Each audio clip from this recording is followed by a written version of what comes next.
আওয়ামী লীগ যে প্রত্যাশা করেছিল 5 লক্ষ মানুষ মারা যাবে, সেই এক আহ্বানে 5 জন মানুষও মারা যায়নি। রাজনীতি তো একটা দলকে নিয়ে না, রাজনীতি একটা সামাজিক চুক্তি। ক্ষমতায় যাওয়াটা গুরুত্বপূর্ণ না, সামাজিক চুক্তির মাধ্যমে সবাইকে শান্ত রাখা। ভিতরে গিয়ে কি দেখবো, ওনার লাশটা এখন ফ্রিজিংয়ে দিয়ে দিয়েছে, সুতরাং কারোই দেখার সুযোগ নাই। তো এটাই আমরা আসছিলাম, মানে অসুস্থ থাকা অবস্থায় প্রতিদিন সকালে আমি আসতাম। দোয়া করি, সবাই দোয়া করবেন।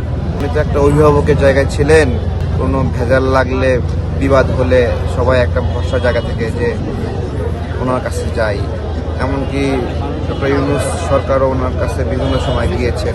ওইটা একটা জায়গা, তো একটা ঘাটতি হবেই, এটা কীভাবে পূরণ করবেন, হবে না।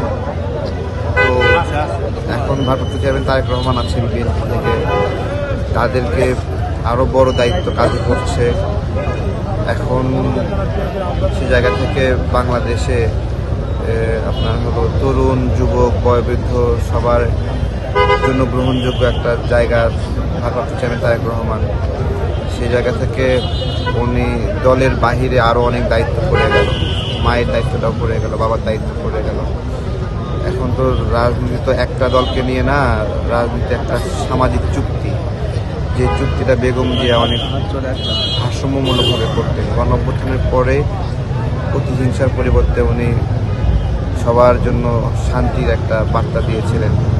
ওই এক বার্তায় আওয়ামী লীগ যে প্রত্যাশা করেছিল 5 লক্ষ মানুষ মারা যাবে, সেই এক আহ্বানে 5 জন মানুষও মারা যায়নি, তাই না?